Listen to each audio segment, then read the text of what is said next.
നമസ്കാരം. ഷെക്കേന ബിഗ് ഡിബേറ്റിലേക്ക് സ്വാഗതം. കേരളത്തിലെ ക്രൈസ്തവ സമൂഹത്തെ വളരെ വലിയ തിരിച്ചറിവുകളിലേക്ക്, വളരെ വലിയ ഓർമ്മപ്പെടുത്തലുകളിലേക്ക് നയിച്ച ഒരു ദാരുണമായിട്ടുള്ള ഒരു സംഭവമായിരുന്നു പൂഞ്ഞാറിൽ യുവ വൈദികൻ ആക്രമിക്കപ്പെട്ട സംഭവം. കേരളത്തിലെ ക്രൈസ്തവ സമൂഹത്തിന് നേരെ ഒരു അതിക്രമം ഉണ്ടാകുമ്പോൾ, ഒരു അധിനിവേശം ഉണ്ടാകുമ്പോൾ ആരൊക്കെ കൂടെ നിൽക്കും, ആരൊക്കെ കൂടെ നിൽക്കില്ല, ഒപ്പം ചില കപട ക്രൈസ്തവ പ്രേമത്തിന്റെ മുഖംമൂടികൾ അഴിഞ്ഞു വീണ ഒരു സംഭവം കൂടിയായിരുന്നു പൂഞ്ഞാറിലേത്. ക്ഷമയും സഹനവുമൊക്കെ മുഖമുദ്രയാക്കിയ ക്രൈസ്തവ വിശ്വാസികൾ ഈ ഒരു വിഷയത്തിൽ വളരെ രൂക്ഷമായാണ് പ്രതികരിച്ചത്. ഒപ്പം തെരുവിലിറങ്ങി ക്രിസ്തീയമായിട്ടുള്ള രീതിയിൽ തന്നെ, ഈ രാജ്യത്തെ ഭരണഘടന അനുശാസിക്കുന്ന രീതിയിൽ തന്നെ പ്രതിഷേധവുമായി വൈദികരും സന്യസ്തരും അൽമായരും ഒക്കെ ഇറങ്ങി. ഇത് നൽകുന്ന ഒരു സൂചന കേരളത്തിലെ ക്രൈസ്തവ സമൂഹത്തിന് നേരെ നടക്കുന്ന അധിനിവേശ ശ്രമങ്ങൾ അത് എത്രത്തോളം അതിന്റെ പാരമ്യത്തിൽ എത്തി നിൽക്കുന്നു എന്നത് തന്നെയാണ്. ഷെക്കേന ബിഗ് ഡിബേറ്റ് ചർച്ച ചെയ്യുന്നു. പൂഞ്ഞാർ നൽകുന്ന മുന്നറിയിപ്പുകൾ എന്തൊക്കെയാണ്? ഈ ചർച്ചയിൽ ഇന്ന് നമ്മോടൊപ്പം ചേരുന്നു സാമൂഹ്യ നിരീക്ഷകൻ ഫാദർ റോയ് കണഞ്ചിറ CMI, ഒപ്പം കത്തോലിക്ക കോൺഗ്രസിൽ നിന്നും ഡോക്ടർ ജോസൂട്ടി ജെ ഒഴികയിൽ, ഒപ്പം ക്രോസിന്റെ പ്രതിനിധി ശ്രീ ജോജി ജോർജ്.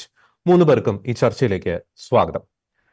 ആദ്യം ഫാദർ റോയ് കണഞ്ചിറ CMI, അങ്ങ് കേരളത്തിൽ അങ്ങോളം ഇങ്ങോളം വിവിധ ദേവാലയങ്ങളിൽ പ്രസംഗിക്കുന്ന വ്യക്തിയാണ്. വിവിധ തിരുക്കർമ്മങ്ങളിലൊക്കെ മുഖ്യ കാർമ്മികത്വം വഹിക്കുന്ന വ്യക്തിയാണ്. ഒപ്പം വിവിധ ക്രൈസ്തവ സ്ഥാപനങ്ങൾ, ക്രൈസ്തവമല്ലാത്ത സെക്കുലർ സ്ഥാപനങ്ങളിലൊക്കെ പോയി വിവിധ ചടങ്ങുകളിലൊക്കെ പങ്കെടുക്കുന്ന ശ്രദ്ധേയമായിട്ടുള്ളൊരു വ്യക്തിത്വം കൂടിയാണ് അങ്ങ്. നമുക്കറിയാം ഈ പൂഞ്ഞാർ വിഷയം അത് എത്രത്തോളം ഒരു മുറിവാണ് കേരളത്തിലെ ക്രൈസ്തവ സമൂഹത്തിന്റെ മനസ്സിൽ ചെലുത്തിയത് എന്ന് നമുക്ക് കൃത്യമായിട്ട് തന്നെ അറിയാൻ സാധിക്കും.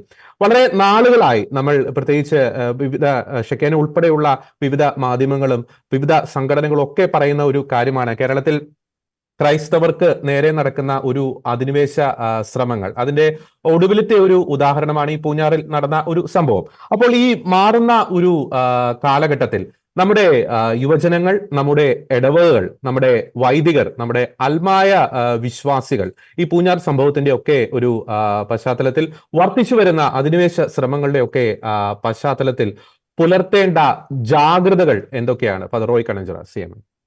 വളരെയേറെ കേരള മനസാക്ഷിയെ വേദനിപ്പിച്ച ഒരു സംഭവമാണ് പൂഞ്ഞാറിൽ ഒരു യുവ വൈദികന്റെ നേരെ ഉണ്ടായ കൊലപാതക ശ്രമം, ആക്രമണം എന്നത് എന്റെയും മനസ്സിനെ വളരെയേറെ ദുഃഖിപ്പിക്കുന്നു. ഇത് കേരളത്തിൽ എങ്ങനെ സംഭവിക്കുന്നു എന്ന് ഓർത്ത് വേദനിക്കുകയാണ്. ഇത് ചെയ്തത് കത്തോലിക്ക സഭയിലെ, ക്രൈസ്തവ സഭയിലെ ഒരു പുരോഹിതനോടാണ്.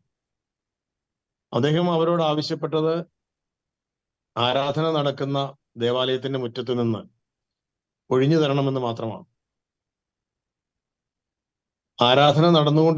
ദിവികാരുണ്യ ആരാധന നടന്നുകൊണ്ടിരിക്കുന്ന ഒരു ദേവാലയത്തിൽ വന്ന് ബൈക്ക് റേസ് ചെയ്ത് പഠിക്കുക, അതും ഒരു ഇതര മതത്തിലുള്ള കുറെ ചെറുപ്പക്കാർ, അത് ആ ദേവാലയത്തിനുള്ളിലുള്ള വിശ്വാസികൾക്ക് ഏറെ അസ്വസ്ഥത ഉണ്ടാക്കുന്നു എന്ന് അറിഞ്ഞുകൊണ്ട് തന്നെ അതിൽ നിന്ന് പിന്മാറാതിരിക്കുക, അതിനെ തിരുത്താൻ വന്ന വൈദികനെ ബൈക്കിടിപ്പിച്ച് കൊലപ്പെടുത്താൻ ശ്രമിക്കുക, ഇത് ഇവിടെ കേരളത്തിൽ നടന്നതിന് ശേഷം പാലാ രൂപത അഭിമന്യ പിതാവ് ഉൾപ്പെടെ നിരവധി പേർ ഇതിനെതിരെ പ്രതികരിക്കുകയും ഒരു ജനകീയ പ്രക്ഷോഭം തന്നെ ഉണ്ടാവുകയും അഭിമന്യ പെരുന്തോട്ടം പിതാവ് ഉൾപ്പെടെ പാലായിൽ ചെന്ന് ഈ വൈദികനെ കാണുകയും അങ്ങനെ കത്തോലിക്ക സഭയുടെ ഒരു ഉത്കണ്ഠ പരസ്യമായി എല്ലാവരും ചേർന്ന് പ്രകടിപ്പിക്കുകയും ചെയ്തു. KCBCയുടെ ജാഗ്രതാ കമ്മീഷൻ ഉൾപ്പെടെ വളരെ ശക്തമായ രീതിയിൽ ഈ വിഷയത്തിൽ പ്രതികരിച്ചു. ഞാൻ ഈ വിഷയത്തെ പഠിച്ചപ്പോൾ മനസ്സിലാക്കുന്ന കാര്യം, ഇത് കുട്ടികൾ ചെയ്തതാണ്. ഇത് ഏത് മതത്തിലുള്ള കുട്ടികളാണോ ഇത് ചെയ്തത്, ആ മതത്തിന്റെ മുതിർന്നവർ പറയുന്നത് ഇത് കുട്ടികൾ ചെയ്തതാണ്. പോലീസ് അറസ്റ്റ് അല്ലെങ്കിൽ കേസെടുത്ത പ്രതികളുടെ പേരെല്ലാം ഒരു മതത്തിൽപ്പെട്ടതായതുകൊണ്ട് അത് വർഗീയതയാണ്. അപ്പം കുട്ടികൾ ചെയ്തതായതുകൊണ്ട് അതിനെ ക്ഷമിച്ചു വിടണം പുരോഹിതരെല്ലാം കൂടി കുട്ടികളെ ഇങ്ങനെ കുറ്റവാളികളാക്കരുത്, അവർ ചെയ്ത കാര്യങ്ങൾ ഇങ്ങനെ ഇത്രയും പ്രകോപനപരമായ രീതിയിൽ പ്രതികരിക്കരുത് തുടങ്ങിയ പ്രതികരണങ്ങളാണ് ആ സമുദായത്തിന്റെ ചില വ്യക്തികളിൽ നിന്ന് ഉണ്ടായത് എന്നത് എനിക്ക് വളരെ ജാള്യത തോന്നി അത് കേട്ടപ്പോൾ. എന്നോട് ചോദിച്ച ചോദ്യം എങ്ങനെയാണ് ക്രൈസ്തവ സമൂഹം ജാഗ്രത പുലർത്തേണ്ടത് എന്നാണ്. ഇവിടെ കേരളത്തിലെ ഒരു മതപരിപ്രേക്ഷ്യത്തിൽ, ഒരു സാമുദായിക പരിപ്രേക്ഷ്യത്തിൽ നിന്നുകൊണ്ട് ചിന്തിക്കുമ്പോൾ ക്രൈസ്തവ സമൂഹത്തിന് മാത്രമായി ഒരു ജാഗ്രത പുലർത്തിയാൽ ക്രൈസ്തവ സമൂഹത്തിന്റെ ആചാരങ്ങളും ആഘോഷങ്ങളും അനുഷ്ഠാനങ്ങളും ഇവിടെ സമാധാനപരമായിട്ട് നടത്താൻ കഴിയില്ല. ഒരു സമൂഹം മാത്രമായിട്ട് ഒരു ജാഗ്രത പുലർത്തിയാൽ ഇവിടെ ഒരു മതേതര കാഴ്ചപ്പാട് പുലരില്ല. ഇവിടെ ജാഗ്രത പുലർത്തേണ്ടത് ക്രൈസ്തവ സമൂഹം മാത്രമല്ല, ഇവിടെ എല്ലാ സമൂഹവും ജാഗ്രത പുലർത്തണം. അത്തരത്തിലുള്ള ഒരു ജാഗ്രത ഇന്നോളം ഇവിടെ പുലർന്നിരുന്നു. അതുകൊണ്ടാണ് ഇവിടെ ഏറ്റവും മനോഹരമായിട്ട് എല്ലാ കർമ്മങ്ങളും, എല്ലാ ഉത്സവങ്ങളും, പെരുന്നാളുകളും ഒക്കെ മനോഹരമായിട്ട് നടത്താൻ നമുക്ക് കഴിഞ്ഞിരുന്നത് എല്ലാവരും കൂടെ ചേർന്ന് നടത്തിയതുകൊണ്ടാണ്. ഞാൻ ഈ കഴിഞ്ഞ പെരുന്നാൾ കാലഘട്ടത്തിൽ, കത്തോലിക്ക സഭയുടെ പെരുന്നാൾ കാലഘട്ടമായിരുന്നു കഴിഞ്ഞ ഈ നോമ്പിന് മുമ്പുള്ള കാലഘട്ടം, നിരവധി ഇടവക ദേവാലയങ്ങളിൽ പെരുന്നാൾ പ്രസംഗത്തിനും പെരുന്നാൾ കുർബാനയ്ക്കുമായി ക്ഷണിക്കപ്പെട്ട് ചെല്ലുവാൻ അവസരമുണ്ടായി.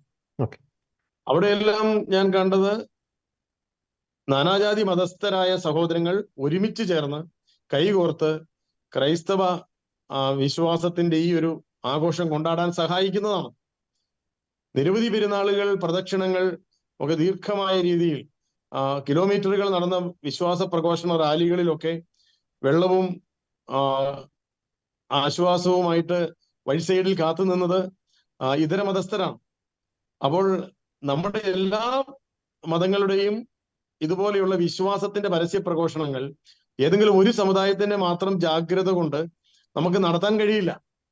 എല്ലാവരും പരസ്പരം സഹായിച്ച് നിങ്ങളുടെ വിശ്വാസത്തെ ഞങ്ങൾ ആദരിക്കുന്നു എന്ന ഭാരതത്തിന്റെ ആ ഒരു പവിത്രമായ സംസ്കാരം നിലനിർത്താൻ ഒരുമിച്ച് ജാഗ്രത പുലർത്തുമ്പോൾ മാത്രമാണ് എല്ലാവർക്കും സമാധാനപൂർണമായ അന്തരീക്ഷം നിലനിർത്താൻ കഴിയുന്നത്.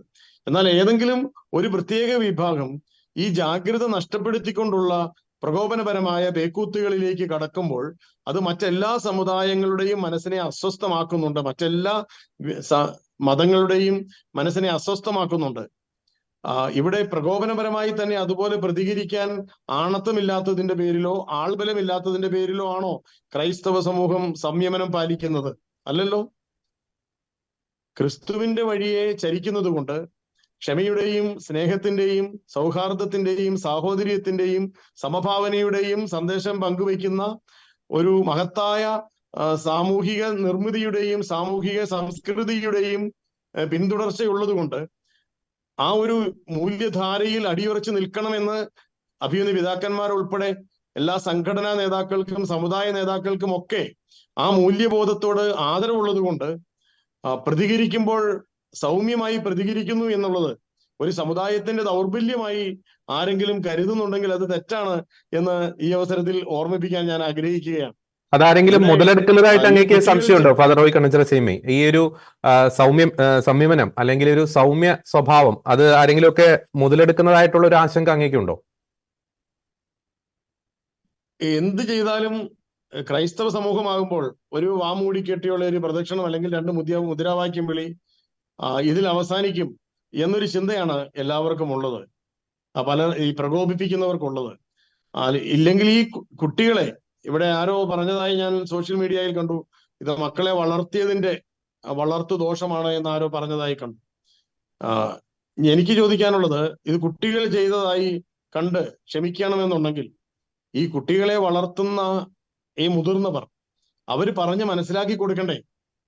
ക്രൈസ്തവ ദേവാലയങ്ങൾ നമ്മളെപ്പോലെ തന്നെയുള്ള മറ്റൊരു വിശ്വാസധാരയുടെ ചിഹ്നങ്ങളാണ്. ക്രൈസ്തവ ദേവാലയത്തിൽ ക്രൈസ്തവ വിശ്വാസികൾ നടത്തുന്ന ആരാധന നമ്മൾ നമ്മുടെ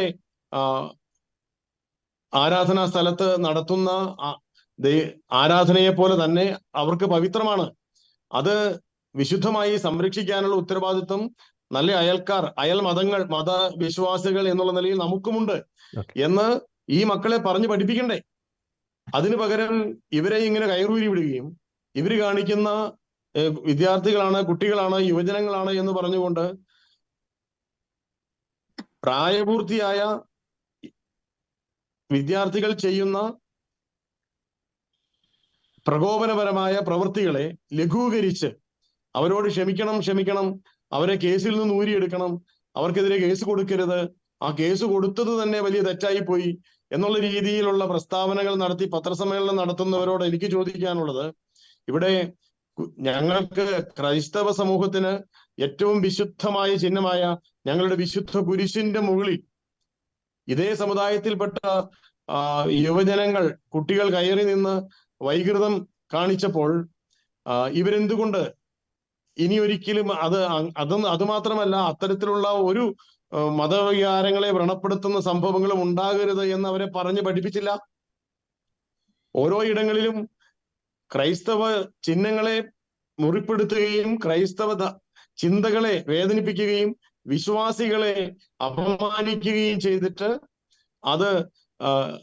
അതിനെതിരെ പ്രതികരിക്കുമ്പോൾ അത് ക്രൈസ്തവന്റെ സഹിഷ്ണുതയില്ലായ്മയാണ് എന്ന് വ്യാഖ്യാനിച്ച് പൊതുസമൂഹത്തിലും പൊതുമാധ്യമങ്ങളിലും ക്രൈസ്തവ വിരോധം പ്രകടിപ്പിക്കുന്ന ഈ ഒരു ശൈലി ഉണർത്തുന്നവർ, അവർ പൊതുസമൂഹത്തിന്റെ ഈ ഒരു സമാധാനപൂർണമായ വളർച്ചയുടെ സന്തുലനാവസ്ഥയെ തുരങ്കം വയ്ക്കുന്നവരാണ് എന്നത് യാതൊരു സംശയവുമില്ല. ക്രൈസ്തവ സമുദായത്തിന്റെ ജാഗ്രത എന്ന് പറയുന്നത് വളരെയേറെ വേണം. ഞാൻ ഈ കഴിഞ്ഞിടെ ഒരു 1-2 പള്ളികളിൽ പെരുന്നാളിന് പോയപ്പോൾ കണ്ട ഒരു കാഴ്ച, കുർബാന കഴിഞ്ഞ് പ്രദക്ഷിണം തുടങ്ങാറാകുമ്പോഴേക്കും കുറേയേറെ ബൈക്കുകളിൽ കുറെ ചെറുപ്പക്കാർ പള്ളിമുറ്റത്തേക്ക് വരികയാണ്. പള്ളിയിലെ പ്രോഗ്രാം നടക്കുന്ന സമയമാകുമ്പോഴേക്കും, അപ്പോൾ പള്ളി പെരുന്നാൾ എന്ന് പറയുന്നത് എല്ലാവരുടെയുമാണ്. ആ പള്ളി പെരുന്നാൾ കഴിഞ്ഞിട്ടുള്ള കലാപരിപാടികൾ അത് പൊതുസമൂഹത്തിന് വേണ്ടിയാണ്, ഒക്കെ ശരിയാണ്. പക്ഷേ യാതൊരു നിയന്ത്രണവുമില്ലാതെ വളരെ സംഘടിതമാണ് എന്നുള്ള രീതിയിൽ തന്നെ ഒട്ടേറെ പേർ പള്ളിമുറ്റത്ത് വന്ന് തമ്പടിക്കുക, പള്ളിയുടെ വിശുദ്ധമായ അനുഷ്ഠാനങ്ങളെയും ആചാരങ്ങളുടെയും തുടർച്ചയ്ക്ക് തുരങ്കം വയ്ക്കുക, അത്തരത്തിൽ അസ്വസ്ഥത സൃഷ്ടിക്കുന്ന സാന്നിധ്യങ്ങളാവുക, ഇത് ഏതു തരത്തിലുള്ള സൗഹൃദത്തിന്റെ സാഹോദര്യ ഭാവത്തിന്റെ ലക്ഷണമാണ്? ഇതൊക്കെ മുതിർന്നവർ പറഞ്ഞു കൊടുക്കണ്ടേ? ഓരോ ദേവാലയങ്ങളിലും ഏത് മതത്തിന്റെയും ആയിക്കൊള്ളട്ടെ, ആരാധന വിശുദ്ധമാണെന്നും അത് ആ വിശ്വാസികളുടെ പരമമായ ദൈവ വിചാരത്തിന്റെ പരസ്യ പ്രകടനമാണെന്നും ഒക്കെ പറഞ്ഞു കൊടുക്കണ്ടേ? അപ്പൊ അത്തരത്തിൽ ക്രൈസ്തവ വിശ്വാസത്തിന്റെ പ്രകടനങ്ങൾ നടത്തുമ്പോൾ ഇതുവരെ വന്നിരുന്ന രീതിയിൽ തന്നെ മറ്റ് ഇതര മതസ്ഥര്, നിരവധി മതസ്ഥര് എല്ലാ സഹകരണവും തന്ന് അത് നടത്തുവാൻ പരസ്പരം സഹായിക്കുമ്പോൾ ഒരു പ്രത്യേക വിഭാഗത്തിലെ കുറച്ചു പേർ മാത്രം വന്ന് ഇത്തരത്തിലുള്ള പ്രകോപനപരമായ പ്രവർത്തനങ്ങൾ ചെയ്യുമ്പോൾ അതിനെ ഒരിക്കലും ഒരു തരത്തിലും നിസ്സാരവൽക്കരിക്കാൻ കഴിയില്ല എന്ന് മാത്രമല്ല, അതിനെതിരെ ശക്തമായ നടപടി ഉണ്ടാവുകയും നിയമപരമായ പരിരക്ഷ ക്രൈസ്തവ സമൂഹത്തിന് ലഭ്യമാകുന്നുണ്ട് എന്ന് നിയമപാലകർ, ഗവൺമെന്റ് ഉറപ്പുവരുത്തുകയും വേണം. എങ്കിൽ മാത്രമേ ഒരു വിഭാഗം സംയമനത്തോടെ എടുക്കുന്ന ജാഗ്രത കൊണ്ട് പൊതുസമൂഹത്തിന്റെ സമാധാനം നിലനിൽക്കുകയുള്ളൂ എന്നാണ് എന്റെ അഭിപ്രായം. ഡോക്ടർ ജോസൂട്ടി ജി ഒഴികെ ഫാദർ റോയ് കണഞ്ചിറ, പ്രത്യേകിച്ച് ഈ കാലഘട്ടത്തിൽ നാം ജാഗ്രത പുലർത്തേണ്ട, ക്രൈസ്തവ സമുദായം മാത്രം ജാഗ്രത പുലർത്തിയാൽ പോരാ, മറ്റ് സമുദായങ്ങൾ കൂടി ജാഗ്രത പുലർത്തേണ്ടത്, കൂടുതൽ ജാഗ്രത പുലർത്തേണ്ടതിന്റെ ഒരു ആവശ്യകത അദ്ദേഹം പങ്കുവയ്ക്കുകയുണ്ടായി. ഈ ഒരു ഘട്ടത്തിൽ നാം ചർച്ച ചെയ്യേണ്ടത്, പ്രത്യേകിച്ച് ഈ പൂഞ്ഞാർ വിഷയത്തിന്റെ പശ്ചാത്തലത്തിലാണ് നമ്മളൊരു ചർച്ച നടത്തുന്നത്. അതുകൊണ്ട് തന്നെ ഈ ക്രൈസ്തവ സമുദായത്തിന് നേരെ അല്ലെങ്കിൽ ക്രൈസ്തവ സമൂഹത്തിന് നേരെ നടക്കുന്ന അധിനിവേശ ശ്രമങ്ങൾ എത്രത്തോളം ശക്തമാണ് ഈ ഒരു കാലഘട്ടത്തിൽ? അത് പല രൂപങ്ങളിലുണ്ട്. സാംസ്കാരിക മേഖലകൾ, ഈ ഭൂമിപരമായിട്ടുള്ള കാര്യങ്ങൾ, ഭക്ഷണത്തിലൂടെ മറ്റ് പല അധിനിവേശ ശ്രമങ്ങൾ നമുക്ക് കൃത്യമായിട്ട് അറിയാം. ബിസിനസ് മേഖലയിലേക്കുള്ള അധിനിവേശ ശ്രമങ്ങൾ അത് എത്രത്തോളം ശക്തിപ്പെട്ടിട്ടുണ്ട് ഈ കാലഘട്ടത്തിൽ? അതിന്റെ രൂക്ഷത എത്രത്തോളം ഉണ്ട്? അതിനെതിരെ എങ്ങനെ ക്രിസ്ത്യമായിട്ടുള്ള രീതിയിൽ പ്രതിരോധം തീർക്കാം? ഡോക്ടർ ജോസൂട്ടി ജെ ഒഴികെ ഇന്നിപ്പോ ഏതെല്ലാം മേഖലകളിലൂടെ മറ്റ് സമുദായത്തിന്മേൽ ആധിപത്യം സ്ഥാപിക്കാമോ അതിനെല്ലാമുള്ള ശ്രമങ്ങളാണ് ഇപ്പോൾ നടന്നുകൊണ്ടിരിക്കുന്നത്. അതില് ഒന്നാം, സമൂഹത്തിനിടയിൽ ഒരു പൊതുബോധം ഉണ്ടാക്കിയെടുക്കുക. ക്രൈസ്തവ സമൂഹത്തിന് വിരുദ്ധമായ ഒരു പൊതുബോധം രൂപപ്പെടുത്തിയെടുക്കുക. എന്തുകൊണ്ടാണ് ക്രൈസ്തവ സമൂഹത്തിന് എന്ന് ചോദിച്ചാൽ അതിനൊരു ഉത്തരമുണ്ട്. അതായത് പൊതുരംഗത്തും അതുപോലെ തന്നെ സാമൂഹ്യ രംഗത്തും അതുപോലെ നമ്മുടെ ഒരു ധാർമ്മികതയുടെ തലത്തിലുമൊക്കെ സഹിഷ്ണുതയുടെയും അതുപോലെ തന്നെ സാഹോദര്യത്തിന്റെയും ഒക്കെ സ്വരങ്ങളാണ് ക്രൈസ്തവ സമൂഹത്തിൽ നിന്നും ഉണ്ടാകുന്നത്. ഈ സഹിഷ്ണുതയുടെയും സാഹോദര്യത്തിന്റെയും അതോടൊപ്പം മിതത്വത്തിന്റെയും ഒക്കെ സ്വരങ്ങളുടെ വാണിജ്യ താല്പര്യങ്ങൾ വാണിജ്യ താല്പര്യങ്ങൾക്കും അധികാര താല്പര്യങ്ങൾക്കും ഒരുപക്ഷെ വിരുദ്ധമായി. അത് അങ്ങനെ തോന്നിയിട്ടുണ്ട്. മറ്റൊരു കാര്യം, എവിടെയെങ്കിലും ഒരു മേഖലയിലേക്ക് കടന്നുകയറ്റം നടത്തണമെങ്കിൽ ആ സമൂഹം ഏതെല്ലാം കാര്യങ്ങളെയാണോ കൊള്ളാവുന്നതായി കണക്കാക്കുന്നത് അതിനെയെല്ലാം ഇകഴ്ത്തി കാണിക്കും. അത് പൊതുസമൂഹത്തിനടുത്തും ആ തരത്തിലൊരു ഇകഴ്ത്തലുകൊണ്ട് ഒരു സമൂഹത്തിന്റെ ആത്മവിശ്വാസത്തിനെ തകർക്കാവുന്ന രീതിയിലേക്ക് കാര്യങ്ങൾ കൊണ്ടുവരും. സമീപകാലത്ത് നമ്മുടെ വൈദികർക്കെതിരെ, നമ്മുടെ സന്യസ്തർക്കെതിരെ, നമ്മുടെ ആരാധനാ ബിംബങ്ങൾക്കെതിരെ, അതുപോലെ തന്നെ ആരാധനാ രീതികൾക്കെതിരെ ഒക്കെയുള്ള കടന്നുകയറ്റങ്ങൾ ഈ തരത്തിലുള്ള പൊതുബോധത്തിൽ നമ്മളെ മോശമാക്കി കാണിക്കുന്നതിന്, ക്രൈസ്തവരെ മോശമാക്കി കാണിക്കുക എന്ന ബോധപൂർവമായ ലക്ഷ്യത്തോടു കൂടി തന്നെയുള്ളതാണ്. ഇതിന്റെ പിന്നിൽ മതപരമായ അജണ്ടകൾ ഉണ്ട് എന്ന കാര്യം ഇതിനോടകം പല ആംഗിളിൽ നിന്ന് നോക്കുമ്പോൾ നമുക്ക് മനസ്സിലാക്കാൻ കഴിയും. ഞാൻ പ്രത്യേകിച്ച് പേരെടുത്ത് പറയാൻ ഇപ്പോൾ ആഗ്രഹിക്കുന്നില്ല, പക്ഷെ പേരെടുത്ത് പറയാൻ എനിക്ക് മടിയുണ്ടായിട്ടൊന്നുമല്ല പറയുന്നില്ല. ചില മതപണ്ഡിതന്മാരുടെയും അതുപോലെ നേതാക്കന്മാരുടെയും ഭാഗത്തു നിന്നുണ്ടാകുന്ന വളരെ പ്രകോപനപരമായ പ്രസ്താവനകളും അതുപോലെ തന്നെ അവരുടെ നിരീക്ഷണങ്ങളും ഒക്കെ ഈ തരത്തിൽ ലക്ഷ്യം വെച്ചുകൊണ്ടിട്ടുള്ളതാണ്. ഇപ്പോ ഇതുവരെ അതൊരു ധാർമ്മിക തലത്തിലോ അല്ലെങ്കിൽ അത് സാംസ്കാരിക തലത്തിലോ അല്ലെങ്കിൽ ലവ് ജിഹാദ് പോലുള്ള ചില മേഖലകളിലോ ഒതുങ്ങി നിന്നിരുന്നെങ്കിൽ ഇനി അത് കായികമായി കൂടി ഭീഷണിപ്പെടുത്തിക്കൊണ്ട് നേരിടാമെന്ന തരത്തിലേക്കാണ് ഇപ്പോൾ കാര്യങ്ങൾ സാവധാനം ഡെവലപ്പ് ചെയ്തുകൊണ്ടിരിക്കുന്നത്. അതിനുള്ള ഉദാഹരണങ്ങളാണ് ചില സ്ഥലങ്ങളിലൊക്കെ ഇപ്പോൾ ഇങ്ങനെ ഈ തരത്തിൽ കാണുന്നത്.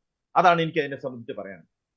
നമ്മുടെ നാട് എന്ന് പറയുന്ന ഒരു ജനാധിപത്യ സമൂഹമാണ്. ജനാധിപത്യത്തിന്റെ വിജയത്തിന്റെ ഏറ്റവും അടിസ്ഥാനം എന്ന് പറയുന്നത് അത് മറ്റെല്ലാവരും നമ്മളെപ്പോലെ തന്നെയുള്ള ചിന്താഗതികളും കാഴ്ചപ്പാടും ആഗ്രഹങ്ങളും സ്വപ്നങ്ങളും ഒക്കെ ഉള്ളവരാണ്. നമ്മളെപ്പോലുള്ള വ്യക്തിത്വങ്ങളാണ് മറ്റുള്ളവർ. അവരുടെ വ്യക്തിത്വങ്ങളെയും ബഹുമാനിക്കപ്പെടേണ്ടതാണ്, അത് ബഹുമാനിക്കേണ്ടതാണ് എന്നതിൽ നിന്നാണ് ഒരു ജനാധിപത്യത്തിന്റെ ഉണ്ടാകുന്നത്. നമ്മളെ പോലെയാണ് മറ്റുള്ളവരും. അപ്പൊ അങ്ങനെയാകുമ്പോൾ നമുക്ക് എന്തൊക്കെ അവകാശങ്ങളുണ്ടോ ഈ അവകാശങ്ങളെല്ലാം മറ്റുള്ളവർക്കുള്ളതാണ്, നമുക്ക് മാത്രമായിട്ടൊരു അവകാശം. അങ്ങനെ നമ്മളെപ്പോലെ മറ്റുള്ളവരെയും കാണുക എന്ന ഒരു കാഴ്ചപ്പാട് വാസ്തവത്തിൽ അത് ക്രൈസ്തവ സമീപനം തന്നെയാണ്. നിന്നെ പോലെ നിന്റെ അയൽക്കാരനെയും നിന്നെ പോലെ നിന്റെ സഹോദരനെയും സ്നേഹിക്കുക, സഹോദരനെ സ്നേഹിക്കുന്നതാണ് മറ്റെല്ലാത്തിനേക്കാളും വലിയ സ്നേഹപ്രവൃത്തി എന്ന രീതിയിലുള്ള സന്ദേശത്തിന്റെ ബഹിഷ്കരണമാണ് വാസ്തവത്തിൽ ജനാധിപത്യം എന്ന് പറയുന്നത്. അതിന്റെ ഭരണരൂപമാണ് ജനാധിപത്യം എന്ന് പറയുന്നത്. അപ്പൊ ആ ജനാധിപത്യത്തിൽ വിശ്വാസമില്ലാത്ത ആളുകളാണ് ഈ കാണിക്കുന്നത് എന്നുള്ള കാര്യത്തിൽ യാതൊരു തർക്കവുമില്ല. അത് ചരിത്രം പരിശോധിച്ചാൽ അതുപോലെ വ്യത്യസ്ത മേഖലകൾ പരിശോധിച്ചാൽ കാണാൻ കഴിയും. അത് ഇപ്പൊ കേരളത്തിലെ ഉണ്ടായ സംഭവത്തിന്റെ മാത്രം പശ്ചാത്തലത്തിലല്ല, അത് ലോകത്തെവിടെയും ക്രൈസ്തവർക്കെതിരെ നടക്കുന്ന ശ്രമങ്ങളുടെ പശ്ചാത്തലം നോക്കിക്കൊള്ളുക. എതിർപക്ഷത്ത് നിൽക്കുന്നവർ ജനാധിപത്യവാദികളോ ജനാധിപത്യത്തിൽ വിശ്വസിക്കുന്നവരോ ജനാധിപത്യത്തിന്റെ പേരിലുമല്ല. അവരെ സംബന്ധിച്ചിടത്തോളം തകർക്കപ്പെടേണ്ടത് ജനാധിപത്യമാണ്.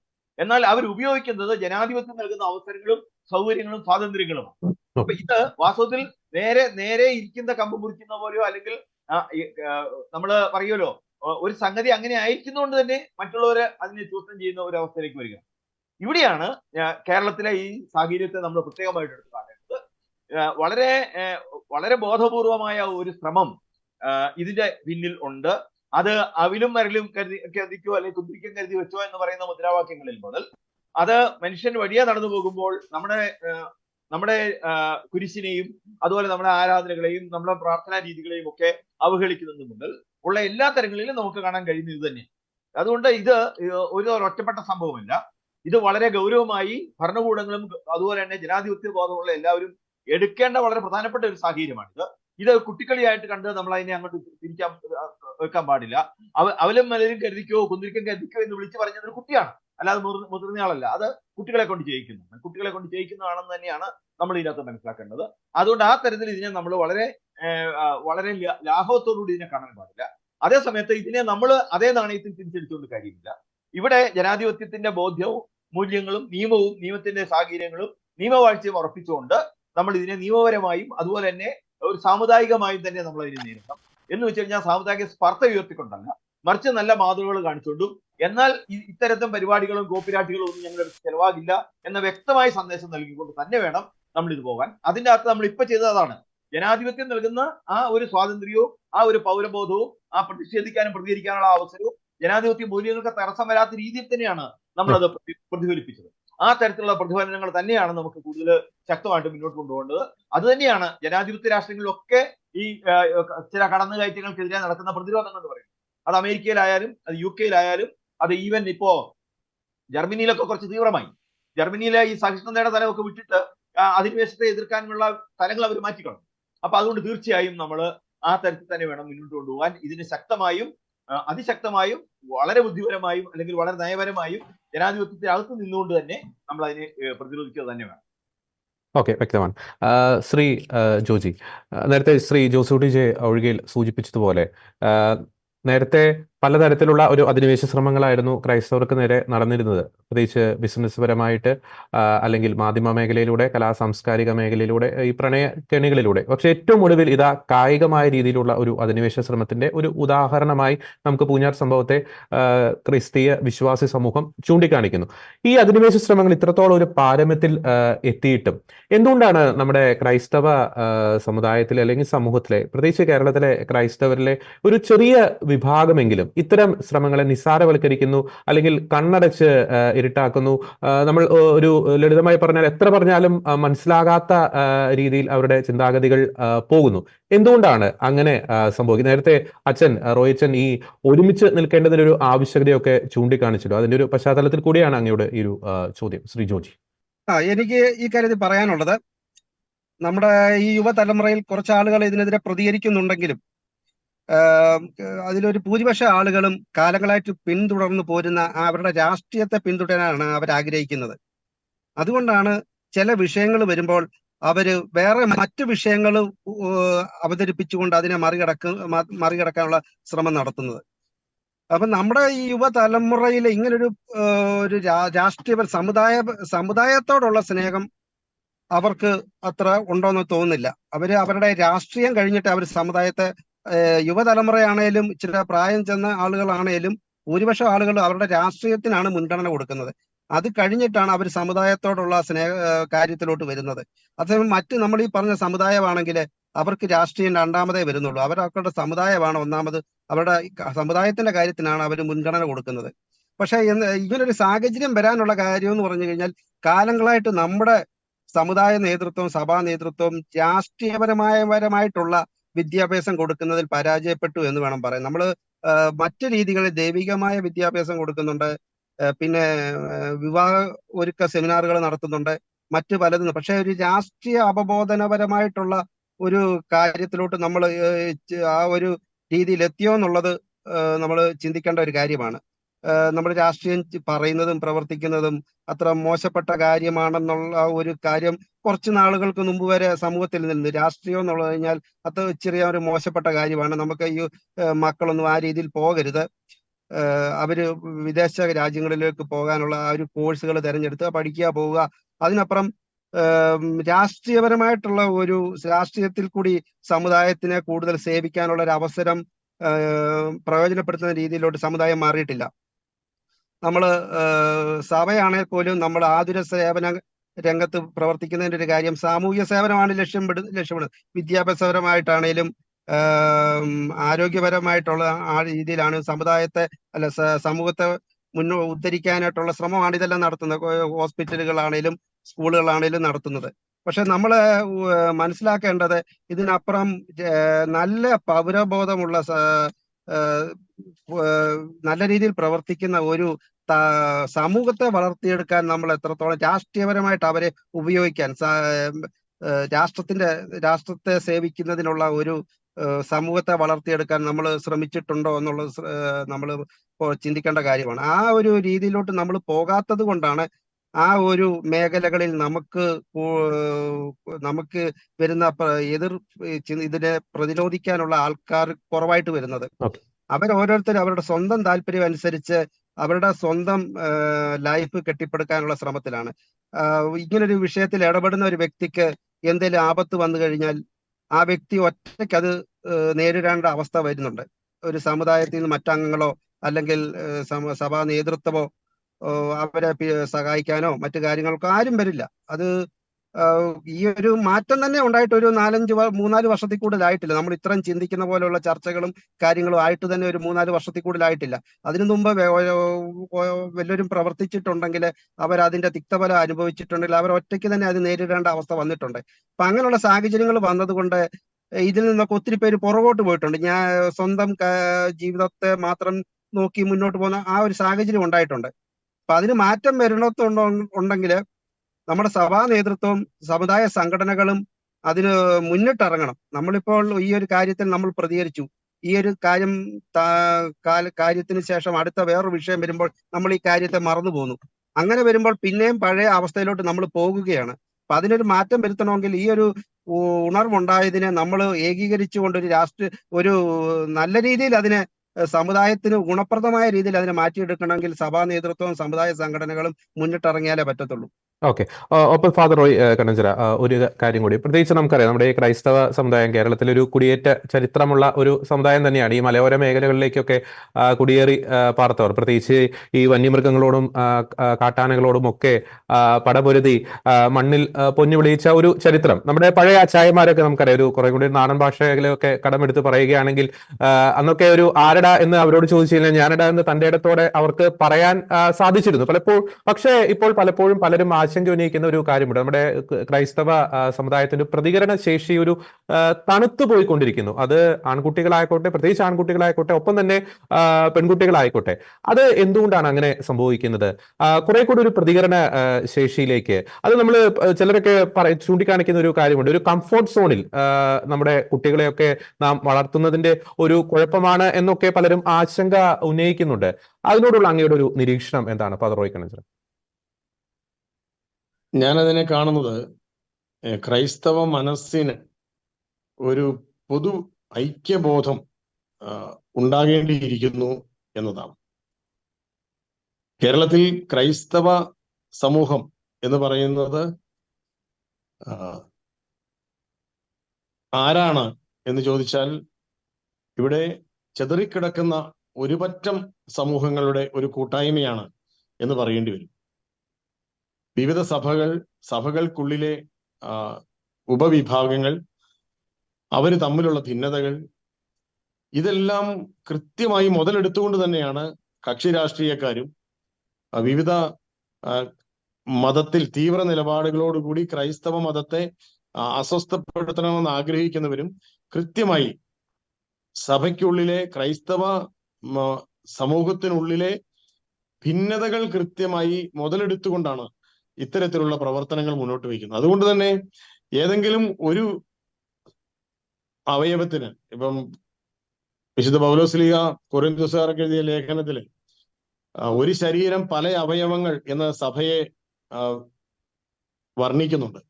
ഏതെങ്കിലും ഒരു അവയവത്തിന് ഒരു മുറിവ് പറ്റിയാൽ, കേടുപറ്റിയാൽ അത് എന്റെയാണ് എന്ന് മനസ്സിലാക്കിക്കൊണ്ട്, എനിക്ക് തന്നെയാണ് ആ വേദന എന്ന് മനസ്സിലാക്കിക്കൊണ്ട് പ്രതികരിക്കുന്നതിൽ കേരളത്തിലെയും ഭാരതത്തിലെയും ക്രൈസ്തവ സമൂഹത്തിന് ഒട്ടേറെ ഇനിയും ഐക്യത്തിലേക്ക് മനസ്സ് ചേർത്ത് വെക്കേണ്ടതുണ്ട്.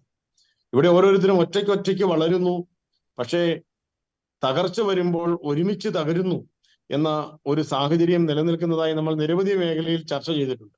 അതുകൊണ്ട് ഇനി ഒറ്റയ്ക്ക് വളരണമോ, ഒറ്റയ്ക്ക് വളർന്ന് ഇതുപോലെ ഒടുങ്ങിത്തീരണോ, അതോ ഒരുമിച്ച് വളരാൻ തുടങ്ങണോ എന്നത് ക്രൈസ്തവ സമൂഹത്തിന്റെ നിലനിൽപ്പിന്റെ ഒരു വിഷയമാണ്. ഒറ്റയ്ക്കൊറ്റയ്ക്കായതുകൊണ്ടാണ് രാഷ്ട്രീയ പാർട്ടികളും ഭരണവർഗവും ക്രൈസ്തവ സമൂഹത്തിന് ഏൽക്കുന്ന ആഘാതങ്ങളെയും ക്രൈസ്തവ സമൂഹത്തിന്റെ അവകാശങ്ങളെയും ക്രൈസ്തവ സമൂഹത്തിന്റെ നീതി നിഷേധങ്ങളെയും ഒക്കെ ഒരുപോലെ അവഗണിക്കുന്നു. അപ്പൊ അതിന്റെ കാരണം ഒരുമിച്ച് ഇവര് ചോദിക്കുകയില്ല എന്ന് ഉറപ്പുള്ളത് കൊണ്ടാണ്.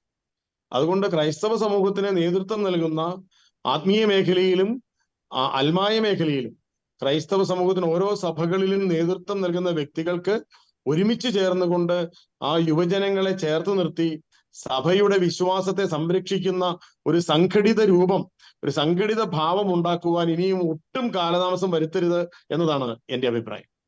അതായത് ഒരു കൂട്ടായ്മയിലേക്ക് കടന്നു വരണം അല്ലെ? കൂട്ടായ്മയിലേക്ക്, ഐക്യത്തിലേക്ക്, ഒരു സമുദായ ബോധത്തിലേക്ക് അല്ലെ? ക്രിസ്തുവാണ് എല്ലാവരുടെയും ഒരുമിപ്പിക്കുന്ന ശക്തി. അതുകൊണ്ട് തന്നെ ക്രിസ്തു പറഞ്ഞിട്ടുണ്ട്, എന്റെ സമാധാനം ഞാൻ നിങ്ങൾക്ക് നൽകുന്നു. ക്രിസ്തുവിന്റെ സമാധാനം അനുഭവിക്കുന്നുണ്ടെങ്കിൽ നമ്മൾക്ക് ഒരിക്കലും അനൈക്യത്തിന്റെ വക്താക്കളാകാൻ കഴിയില്ല. ഓക്കെ. ഭിന്നത കൊണ്ടുവരുന്നത് ആരാണെങ്കിലും അവർ ക്രിസ്തുവിൽ നിന്നുള്ളവരേ അല്ല എന്നുള്ളത് എല്ലാവർക്കും മനസ്സിലാകുന്ന കാര്യമാണ്. അത് ഏത് കാര്യത്തിന്റെ പേരിലാണെങ്കിലും, അത് ആരാധനയുടെ കാര്യത്തിലാണെങ്കിലും, അത് പ്രദേശത്തിന്റെ കാര്യത്തിലാണെങ്കിലും, അത് വിശ്വാസത്തിന്റെ വിവിധ ശൈലികളുടെ കാര്യത്തിലാണെങ്കിലും, വിഭാഗീയത സൃഷ്ടിക്കുന്ന, ഭിന്നതകൾ ക്രിയേറ്റ് ചെയ്യുന്നവർ, സൃഷ്ടിക്കുന്നവർ, അവർ ക്രിസ്തുവിൽ നിന്നുള്ളവരെയല്ല. അതുകൊണ്ട് ക്രൈസ്തവ നേതാക്കൾ ഇനി മുന്നോട്ട് നീങ്ങുമ്പോൾ ക്രിസ്തുവിൽ വിശ്വസിക്കുന്ന വിശ്വാസ സമൂഹത്തെ ഒരുമിപ്പിച്ച് ചേർത്തുകൊണ്ട് വിശ്വാസ സംരക്ഷണമാണ് പരമപ്രധാനം, ഓരോ വിഭാഗത്തിന്റെയും സംരക്ഷണമല്ല, ക്രൈസ്തവ സമുദായത്തിന്റെ സംരക്ഷണമാണ് പരമപ്രധാനം എന്നുള്ള ഉറച്ച ബോധ്യത്തിൽ ഒറ്റക്കെട്ടായി മുന്നോട്ട് നീങ്ങണം എന്നതാണ് എന്റെ അഭിപ്രായം. അത്തരത്തിലുള്ള ഒരു മുന്നേറ്റങ്ങൾ ഇന്ന് വിവിധ സഭകളുടെ ഉന്നത അധികാര സമിതികളിൽ, അഭിമന്യരായ പിതാക്കന്മാരുടെ തലങ്ങളിലൊക്കെ അത്തരത്തിലുള്ള ഐക്യത്തിൻ്റെതായ ചർച്ചകൾ തുടരെ ഉണ്ടാകുന്നു. ഐക്യത്തിന്റെ മുന്നേറ്റങ്ങൾ ഉണ്ടാകുന്നു. ആത്മായ സംഘടനകൾ തമ്മിലുള്ള ഐക്യത്തിൻ്റെതായ മുന്നേറ്റങ്ങൾ ഉണ്ടാകുന്നു. എക്യുമിനിക്കൽ ആയിട്ടുള്ള മുന്നേറ്റങ്ങൾ ഉണ്ടാകുന്നു. അങ്ങനെ വളരെ പോസിറ്റീവായിട്ടുള്ള ഒരു അവസ്ഥ ഇപ്പോൾ നമ്മുടെ കേരള സഭയിലും ഭാരത സഭയിലും രൂപീകൃതമാകുന്നുണ്ട്. അത് സാധ്യമാകാൻ കാലതാമസം എടുക്കും തോറും നമ്മളുടെ നിലനിൽപ്പ് തന്നെ അപകടത്തിലായി തീരും എന്നുള്ളതാണ് നമ്മൾ മനസ്സിലാക്കേണ്ടത്. ശ്രീ ജോസൂട്ടി ജെ ഒഴികയിൽ നേരത്തെ അങ്ങ് സൂചിപ്പിച്ച ഈ ഒരു അധിനിവേശ ശ്രമങ്ങൾ, അപ്പോൾ ഈ ചർച്ചയുടെ ഒരു ലാസ്റ്റ് ഘട്ടത്തിൽ നാം ചർച്ച ചെയ്യേണ്ട ഒരു പ്രധാനപ്പെട്ട ഒരു കാര്യമുണ്ട്. ഈ ഏതെല്ലാം പഴുതുകളാണ്, പ്രത്യേകിച്ച് ക്രൈസ്തവ സമുദായത്തിന്റെ ഏതെല്ലാം പഴുതുകളാണ് ഇത്തരത്തിലുള്ള അധിനിവേശ ശക്തികൾ പല മേഖലകളിലൂടെ ക്രൈസ്തവ സമൂഹത്തിന്റെ ശക്തി ക്ഷയിപ്പിക്കുവാൻ ഉപയോഗപ്പെടുത്തുന്നത് അങ്ങയുടെ നിരീക്ഷണത്തിൽ? ഡോക്ടർ ജോസൂട്ടി ജെ ഒഴികയിൽ നമ്മൾ എന്തൊക്കെയാണോ ചൂണ്ടിക്കാണിക്കുന്നത് അത് തന്നെയാണ് പഴുതായിട്ട് ഉപയോഗിക്കുന്നത്. അതായത് നമ്മൾ ക്ഷമിക്കണം, അതുപോലെ ക്ഷമയാണ് ദൈവം ഇഷ്ടപ്പെടുന്ന സംഗതി, കർത്താവ് നമ്മളോട് ആവശ്യപ്പെട്ടിരിക്കുന്നത് ക്ഷമിക്കാനാണ്. അതുകൊണ്ട് നിങ്ങൾ ഞങ്ങളോട് ക്ഷമിച്ചോ എന്നാണ് പറയുന്നത്. ഞങ്ങൾ നിങ്ങളോടൊന്നും ക്ഷമിക്കില്ല, ഞങ്ങൾ എന്തൊക്കെ ഇഷ്ടമുള്ളതൊക്കെ കാണിക്കും, നിങ്ങൾ ഞങ്ങളോട് ക്ഷമിച്ചോ എന്നാണ് പറയുന്നത്. അതാണ് നമ്മൾ ക്ഷമിക്കണം എന്ന് പറയുന്നില്ല. പിന്നെ ഉപയോഗിക്കുന്ന മറ്റൊരു സംഗതി, ഇതൊന്നും ഒരു രാഷ്ട്രീയമായി ഒരു പ്രത്യാഘാതം ഉണ്ടാക്കുന്ന തരത്തിലേക്ക് വികസിക്കാൻ പാടില്ല എന്ന താല്പര്യം, അത് അന്ധമായ രാഷ്ട്രീയ താല്പര്യത്തിൽ നിന്നാണ്. അതിൻ്റെ അകത്ത് ഇപ്പോഴത്തെ ഭരണകക്ഷിക്കും ഇപ്പോഴത്തെ പ്രതിപക്ഷത്തിനും ഒക്കെ അതിൻ്റെ അകത്ത് ഒരേ കാഴ്ചപ്പാട് തന്നെയാണുള്ളത്. ഇത്തരം ഒരു സംഭവം ഒരു ഭരണവിരുദ്ധ പ്രതികാരമോ പ്രതിപക്ഷ വിരുദ്ധ വികാരമോ ഉണ്ടാക്കാനായിട്ട് പാടില്ല. അവർ അക്കാര്യത്തിൽ വളരെ നിശബ്ദരാണ്. ആരെങ്കിലും അങ്ങനെ പറഞ്ഞു കഴിഞ്ഞാൽ ഉടനെ ഇവരുടെ ആളുകൾ തന്നെയാണ് ഉപദേശിക്കുന്നത്, നിങ്ങൾ ക്ഷമിക്കണം, കുട്ടിക്കളിയല്ലേ, പിള്ളേരുടെ കാര്യമല്ലേ, ഇതൊക്കെ പറഞ്ഞു. ആ കുട്ടിക്കളിയല്ലേ എന്നുള്ളത് ഈ അടുത്ത ദിവസം ഒരു വിധിയിൽ കോടതി തന്നെ പറയുണ്ടായി ായിട്ടുണ്ടെങ്കിൽ അത് കോടതി വളരെ കൃത്യമായിട്ട് പറഞ്ഞു. തെറ്റ് ചെയ്യാനുള്ള പ്രായപൂർത്തിയായിട്ടുണ്ടെങ്കിൽ അതിന്റെ ശിക്ഷ ഏറ്റുവാങ്ങാനുള്ള പ്രായപൂർത്തിയായിട്ടുണ്ട് എന്നാണ് പറയുന്നത്. നമ്മൾ ഓർക്കണം, നമുക്കെതിരെയുള്ള പഴുതുകൾ എന്തൊക്കെയാണ് നമുക്കെതിരെയുള്ള പഴുതുകൾ? നമ്മൾ വിദ്യാഭ്യാസപരമായി സ്ഥാപനങ്ങൾ പഠിച്ചു കൊടുത്തിട്ടുണ്ട്, നമ്മൾ സമൂഹത്തിലേക്ക് വിദ്യാഭ്യാസം പകർന്നു കൊടുക്കുന്നുണ്ട്. അങ്ങനെ പകർന്നു കൊടുക്കുന്ന വിദ്യാഭ്യാസം നമ്മൾ നൽകുന്നത് അതൊരു കച്ചവടത്തിനാണെന്ന് സ്ഥാപിച്ചെടുക്കുന്ന വഴി നമ്മളെ മോശം ഒരു പഴുതാണത്. നമ്മുടെ വിദ്യാഭ്യാസ പ്രവർത്തനത്തിൽ ഏർപ്പെടുന്നത് അതൊരു മാനവിക പ്രവർത്തനങ്ങളെയോ മനുഷ്യനെ സ്വതന്ത്രനാക്കുന്നതിനോ വിദ്യ കൊണ്ട് അറിവ് നേടി അവന്റെ ചിന്താശക്തിയെ വളർത്തിക്കൊണ്ട് അവനെ കൂടുതൽ സ്വതന്ത്രനാക്കുന്ന ആ തരത്തിലേക്ക് വളർത്തുന്നതിന് വേണ്ടിയിട്ടല്ല, അവനെ ചൂഷണത്തിൽ നിന്ന് മോചനാക്കുന്നതിന് വേണ്ടിയിട്ടല്ല, മറിച്ച് അതൊരു കച്ചവടത്തിന്റെ ഭാഗമാണ് എന്ന് സ്ഥാപിച്ചെടുക്കുന്ന വഴി നമ്മളെ മോശമാക്കുന്ന ഒരു ശ്രമമാണ്. മാറ്റി നിർത്തുക എന്നൊരു തന്ത്രം, അത് ഭരണരംഗത്തും ഉദ്യോഗസ്ഥ രംഗത്തും അതുപോലെ തന്നെ മറ്റെല്ലാ പൊതുരംഗത്തും ഒക്കെ മാറ്റി നിർത്തുക. അത് മാറ്റി നിർത്താൻ വേണ്ടി ഉപയോഗിക്കുന്ന തന്ത്രങ്ങൾ എന്ന് പറയുന്നത് ധാർമ്മികതയുടെയോ അതല്ലെങ്കിൽ മറ്റേതെങ്കിലും തരങ്ങളുടെ പേരോ പറഞ്ഞുകൊണ്ട് മാറ്റി നിർത്തുന്ന തന്ത്രങ്ങൾ ആണ് ഉപയോഗിക്കുന്നത്. മറ്റൊരു പ്രധാനപ്പെട്ട മേഖല നമ്മുടെ ഇപ്പോഴത്തെ സോഷ്യൽ മീഡിയയാണ്. സോഷ്യൽ മീഡിയ ആക്ടിവിസ്റ്റുകളുടെ പ്രവർത്തനം എന്ന് പറയുന്നത് സോഷ്യൽ മീഡിയയിലൂടെ എന്തൊക്കെയാണോ നമ്മൾ കൊള്ളാമെന്ന് വിചാരിക്കുന്നത് അതിനെല്ലാം മോശമാക്കി കാണിക്കുക. സോഷ്യൽ മീഡിയയിലൂടെ നമ്മുടെ കുട്ടികളെ ഇപ്പൊ ഈ അടുത്തയുടെ തട്ടവിടൽ ചലഞ്ചൊക്കെ പിള്ളേർക്ക് കൊടുക്കുകയാണ്. തമാശാണ്, നിങ്ങൾ സുന്ദരിയാണെന്ന് തട്ടവിട്ടാൽ അതൊക്കെ വളരെ ജാഗ്രത പാലിക്കേണ്ട തരത്തിലേക്ക് കാര്യങ്ങൾ വരികയാണ്. പിള്ളേർക്ക് പെട്ടെന്ന് അതിന്റെ സംഗതികൾ മനസ്സിലാക്കില്ല. മാനസികമായി പതുക്കെ ഇപ്പോഴത്തേനേക്കാൾ എന്നെ കൂടുതൽ സുന്ദരിയാക്കുന്നത് അതായിരിക്കുമോ എന്ന ചിന്ത ചെറുപ്പക്കാരിലേക്ക് പെൺകുട്ടികളിലേക്ക് കടത്തിവിട്ടുകൊണ്ടുള്ള അതുപോലെ തന്നെ ആ തരത്തിലുള്ള രൂപഭാവങ്ങൾ ആർജിക്കാനുള്ള പ്രേരണ കൂട്ടുകാർക്ക് ചേർന്ന് കൊടുത്തുകൊണ്ടിരിക്കുക. അതുപോലെ തന്നെ നമ്മൾ എന്തൊക്കെ നന്നായിട്ട് കാണുന്നോ നമ്മുടെ വിശ്വാസങ്ങള്, നമ്മുടെ ബൈബിളിലെ വാചകങ്ങള്, നമ്മുടെ വൈദികരുടെയും സന്യസ്തരുടെയും ജീവിതങ്ങള്, നമ്മുടെ ആരാധന രീതികള്, അതിനെല്ലാം വളരെ നിശ്ചിതമായി കൃത്യമായ അജണ്ടയോടുകൂടി വൺ ടു വൺ ഓരോരുത്തരുടെയും ചെവിയിൽ ചെന്ന് വിമർശിച്ചുകൊണ്ട് അവരെ മോശമാക്കുകയും ആ തരത്തിലുള്ള ഒരു പ്രതിരോധത്തിന് നമ്മുടെ ആളുകൾ വേണ്ടത്ര കരുത്ത് കാട്ടാതിരിക്കുകയും ചെയ്യും. ഇവിടെ നമ്മുടെ ഭാഗത്തും അല്പം വിമർശനപരമായി നമ്മൾ കാണേണ്ടതുണ്ട്. നമ്മുടെ ഈ മത പഠന മേഖലകളിൽ നമ്മൾ ഇപ്പോൾ കൊടുക്കുന്ന പ്രാധാന്യത്തിനേക്കാൾ അല്പം കൂടി ഉയർന്ന തരത്തിലുള്ള പ്രാധാന്യം അത് നമ്മുടെ ജീവിത രീതിയുമായി ബന്ധപ്പെട്ട് നമ്മുടെ ആചാരാനുഷ്ഠാനങ്ങളെ നമ്മുടെ അനുദിന ജീവിതവുമായി കൂടുതൽ ആഴത്തിൽ ബന്ധിപ്പിച്ചുകൊണ്ട് ഉള്ള ഒരു പഠനത്തിന്റെ തലം നമുക്കാകേണ്ടതുണ്ട്. അതുപോലെ നമുക്കിടയിൽ ഉണ്ടാകുന്ന ആ പരസ്പര സാഹോദര്യവും അതുപോലെ തന്നെ ആ കൂട്ടായ്മയും പരസ്പരം സഹായിക്കാനുള്ള ഒരു മനസ്സ്, ഒരു പ്രശ്നമോ പ്രതിസന്ധി ഉണ്ടായി കഴിയുമ്പോൾ താൻ ഒറ്റയ്ക്കല്ല എന്നൊരു തോന്നൽ നമ്മുടെ സമുദായത്തിലെ ഒരാൾക്ക് കൊടുക്കത്തക്ക രീതിയിലുള്ള ശക്തമായ പ്രവർത്തനങ്ങളും ഒക്കെ നമ്മുടെ സഭകളുടെ ഭാഗത്തു നിന്നും നമ്മുടെ സമുദായ നായകത്വത്തിന്റെ ഭാഗത്തു നിന്നും ഉണ്ടാകേണ്ടതുണ്ട്. ഇന്നിപ്പോൾ ആർക്കെങ്കിലും ഒരു പ്രശ്നം ഉണ്ടായാൽ അത് അവൻ ഒറ്റയ്ക്കൊറ്റയ്ക്ക് നേരിടേണ്ട സാഹചര്യം ഉണ്ടാകും. പെരുന്നാളുകളോ ആഘോഷങ്ങളോ അതുപോലെയൊക്കെയുള്ള അവസരങ്ങളിൽ എല്ലാവരും ഒത്തുകൂടുന്നതിലും വ്യക്തിപരമായും കുടുംബപരമായും അതുപോലെ തന്നെ ഉദ്യോഗസ്ഥപരമായോ തൊഴിൽ രംഗത്തൊക്കെ നേരിടുന്ന തിരിച്ചടികൾക്ക് ഇപ്പൊ ഒരാൾ ഒരു കച്ചവടത്തിൽ ഇപ്പൊ പുറകോട്ട് പോയി കഴിഞ്ഞാൽ അവന് രക്ഷപ്പെടണമെങ്കിൽ അവൻ സ്വന്തം നിലയ്ക്ക് ചെയ്യണം. അവന്റെ സമുദായം രക്ഷപ്പെടുത്തുമെന്ന് അവൻ വിചാരിക്കുന്നില്ല. അപ്പൊ ഈ തരത്തിലുള്ള മേഖലകളിലൊക്കെ ഇതെല്ലാം പഴുതുകളാണ്. നമുക്കെതിരെ നമ്മൾ തന്നെ സൃഷ്ടിക്കുന്ന പഴുതുകളുണ്ട്, നമുക്കെതിരെ മറ്റുള്ള സൃഷ്ടിക്കുന്ന പഴുതുകൾ. അതെല്ലാം തിരുത്തത്തക്ക തരത്തിലുള്ള ഒരു പ്രവർത്തനങ്ങൾ നമ്മുടെ ഭാഗത്തുനിന്ന് ഉണ്ടാകേണ്ടത് വളരെ അനിവാര്യം. ശ്രീ ജോജി, പലപ്പോഴും ഇത്തരത്തിലുള്ള പ്രതികരണങ്ങൾ, ശക്തമായിട്ടുള്ള ഒരു പ്രതികരണങ്ങൾ ഉണ്ടാകുമ്പോൾ പലപ്പോഴും ക്രൈസ്തവ സമൂഹം, പ്രത്യേകിച്ച് ഇപ്പൊ പാലാ വിഷയത്തിൽ തന്നെയാണെങ്കിൽ, പൂഞ്ഞാർ വിഷയത്തിൽ തന്നെയാണെങ്കിൽ തന്നെയും ശക്തമായിട്ട് ക്രൈസ്തവ സമൂഹത്തിനെതിരെ ചില കോണുകളിൽ നിന്ന് ചില തീവ്ര സ്വഭാവമുള്ളവർ ഉന്നയിക്കുന്ന ഒരു ആരോപണമാണ് ഈ മതസ്പർദ്ധയുമായി ബന്ധപ്പെട്ട്. യഥാർത്ഥത്തിൽ ഈ മതസ്പർദ്ധ കേരളത്തിലെ ഒരു സമൂഹത്തിൽ വളർത്തുന്നത് ആരാണ് അങ്ങയുടെ നിരീക്ഷണത്തിൽ, ശ്രീ ജോജി? ഈ മതസ്പർദ്ധ എന്ന് പറയുന്നത് തന്നെ നമുക്കൊക്കെ ബാധകമാണോ? നമ്മളെയൊക്കെ സമുദായത്തെ എന്ത് പറഞ്ഞാലും മതസ്പർദ്ധയാകുന്നില്ലല്ലോ. അത് വേറൊരു സമൂഹത്തിന് മാത്രം ചാർത്തപ്പെട്ട ഒരു പട്ടമാണല്ലോ മതസ്പർദ്ധ, ദൈവനിന്ന, വേറെ പല നിന്ന എന്നൊക്കെ പറഞ്ഞു വരുന്നത്. നമുക്ക് ക്രൈസ്തവ സമൂഹത്തെ അത് ഒരിക്കലും ബാധിക്കുന്നില്ല. സിനിമാ മേഖലകളിലാണേലും മറ്റ് മേഖലകളിലാണേലും മറ്റ് ഏത് രീതി, ഇപ്പൊ അങ്ങനെ മുന്നേ നമ്മുടെ പറഞ്ഞതുപോലെ കുരിശിന് മേളിൽ ഇരുന്ന് ഫോട്ടോ എടുക്കുക, അങ്ങനെ ഏത് മേഖലയിൽ എടുത്താലും നമ്മളെ ക്രൈസ്തവ സമൂഹത്തിന് എടുക്കൽ അത് എന്തും സാധിക്കുമെന്നുള്ള അവസ്ഥയിലോട്ട് വന്നിട്ടുണ്ട്. നമുക്കത് ക്രൈസ്തവൻ അത് അനുഭവിക്കേണ്ടതാണെന്നുള്ള ഒരു പൊതുബോധം അവൻ പ്രതികരിക്കത്തില്ല. അവൻ ക്രൈസ്തവന്റെ കാര്യത്തില് അതാണ് ശരി, അവൻ മിണ്ടാതിരുന്നോണം, അതാണ് ശരി എന്നുള്ള ഒരു പൊതുബോധം സമൂഹത്തിൽ ഉണ്ടായിട്ടുണ്ട്. അതേസമയം മറ്റൊരു സമുദായത്തിന്റെ കാര്യത്തിലാണെങ്കിൽ അത് നേരെ തിരിച്ചാണ് സമൂഹം ചിന്തിക്കുന്നത്. അതങ്ങനെ ഒരിക്കലും പാടില്ല. അവിടെ വരുമ്പോഴാണ് ഇത് ദൈവനിന്ദയും മറ്റു കാര്യങ്ങളും മതസ്പർദ്ധയൊക്കെ വരുന്നത്. അപ്പൊ ആ കാര്യം പൊതുബോധം സൃഷ്ടിക്കുന്നതില് ഈ പറയുന്ന രാഷ്ട്രീയ കക്ഷികളും ഈ മതസംഘടനകൾക്കൊക്കെ വലിയ പങ്കുണ്ട്. അതെന്നാ കാരണം വെച്ചാൽ നമ്മൾക്ക് എതിരെ മുൻകാലങ്ങളിൽ വന്ന ആ പ്രവർത്തികളെ നമ്മൾ കണ്ണടച്ചു അത് തമസ്കരിച്ചു വിട്ടതിന്റെ ഫലമായിട്ട് കൂടെ ഉണ്ടായതാണ്. നമ്മളത് ക്രൈസ്തവന്റെ ഒരു മൂല്യമാണ്, ക്ഷമിക്കാനുള്ളതാണെന്ന് പറയുന്നതിന്റെ അങ്ങനെ പറയുമ്പോൾ പോലും അതിൻ്റെ അകത്ത് നമ്മുടെ ഒരു ബലഹീനത അതിൻ്റെ അകത്ത് വരുന്നുണ്ട്. നമ്മൾ പ്രതികരിക്കണം, അത് ആരോഗ്യകരമായ പ്രതികരണമായിരിക്കണം, ക്രൈസ്തവ മൂല്യങ്ങൾക്കനുസരിച്ചുള്ള പ്രതികരണമായിരിക്കണം. അങ്ങനെ പ്രതികരിക്കുമ്പോഴേ സമൂഹത്തിൽ നമ്മളെക്കുറിച്ചുള്ള ഒരു ബോധ്യം അവർക്ക് വരത്തുള്ളൂ സമൂഹത്തിന്. നമ്മൾ ഒരു കാര്യത്തിലും പ്രതികരിക്കാതിരിക്കുന്ന, ഈ പ്രതികരണമൊക്കെ ഉണ്ടായിട്ട് എത്ര നാളായി ഈ മതപരമായിട്ടുള്ള കാര്യത്തിലും പല ഈ വിഷയങ്ങളിലൊക്കെ ഉണ്ടാകുമ്പോൾ നമ്മൾ എന്നാണ് പ്രതികരിക്കാൻ തുടങ്ങിയിട്ടുള്ളത്? നമ്മൾ പ്രതികരിക്കുന്ന വിഷയങ്ങൾ, എനിക്കൊരു കാര്യം അതിനകത്ത് പറയാനുള്ളത്, നമ്മൾ കൂടുതൽ ഫോക്കസ് ചെയ്തിരിക്കുന്നത് കാർഷിക മേഖലയായിട്ടുള്ള ബന്ധപ്പെട്ട കാര്യങ്ങളിലാണ്. നമ്മുടെ ക്രൈസ്തവ സമുദായം, പ്രത്യേക കത്തോലിക്ക സമുദായം കൂടുതൽ ഇടപെട്ടിട്ടുള്ളത്.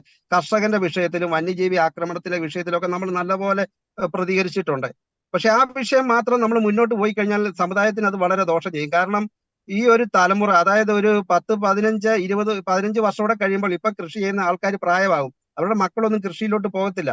അപ്പൊ അങ്ങനെ വരുമ്പോൾ നമ്മൾ കാർഷിക മേഖലകളിലോട്ട് മാത്രം ഫോക്കസ് ചെയ്തുകൊണ്ടിരുന്നു കഴിഞ്ഞാൽ വ്യവസായ മേഖലകളിലും രാഷ്ട്രീയ മേഖലകളിലും നമ്മൾ പുറന്തള്ളപ്പെട്ടു പോകും. അപ്പൊ ആ മേഖലയും കൂടെ നമ്മൾ ഈ കാർഷിക മേഖലയ്ക്ക് കൊടുക്കുന്ന ഊന്നല് പോലെ തന്നെ കൊടുക്കണം.